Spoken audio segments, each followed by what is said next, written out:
হিজরত, মক্কা থেকে মদিনায় যাত্রা। মক্কার অন্ধকার সময়। মক্কার বাতাসে তখন ভয় আর ঘৃণার গন্ধ। যারা আল্লাহর একত্বে বিশ্বাস করত তাদের উপর চলত নির্যাতন। রাসূলুল্লাহ ও তার সাহাবীরা প্রতিদিন অপমান, আঘাত আর ত্যাগের পরীক্ষায় পড়তেন না।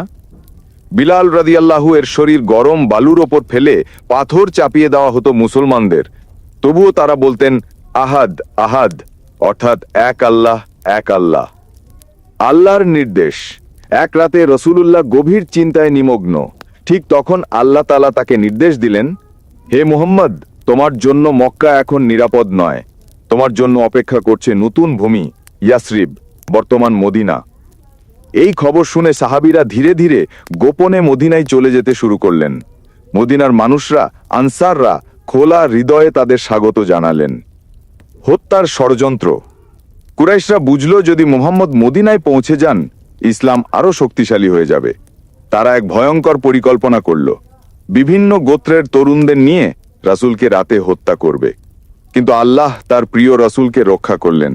রাসূল তার চাচাতো ভাই আলী রাদিয়াল্লাহুকে নিজের বিছানায় শুতে বললেন, আর নিজে আবু বকর রাদিয়াল্লাহুর সাথে রওনা হলেন মদিনার পথে। শর গুহায় আশ্রয়। তারা 3 দিন শর গুহায় লুকিয়ে থাকলেন। কুরাইশরা লোকেরা গুহার সামনে পর্যন্ত এসে পড়ল। আবু বকর রাদিয়াল্লাহু আতঙ্কিত হয়ে বললেন, ইয়া রাসূলুল্লাহ, তারা যদি নিচে তাকায় আমাদের দেখবে। রাসূল শান্তভাবে বললেন, ভয় পেও না, আল্লাহ আমাদের সঙ্গে আছেন।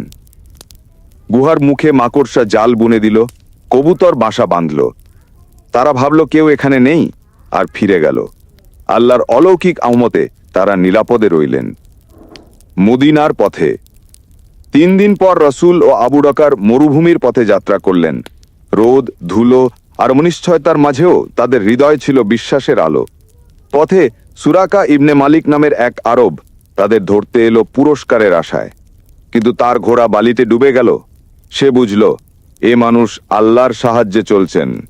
সে ক্ষমা চাইল, ইসলাম গ্রহণ করল। মদিনায় আগমন। অবশেষে রাসূলুল্লাহ পৌঁছালেন মদিনায়। শহর জুড়ে আনন্দধ্বনি, তালা আল বদরু আলাইনা, অর্থাৎ আমাদের ওপর উদিত হলো পূর্ণ চাঁদ। মানুষ রাসূলকে ঘিরে আনন্দে কাঁদছিল। এখানেই ইসলাম পেল নিজের নিরাপদ আশ্রয়।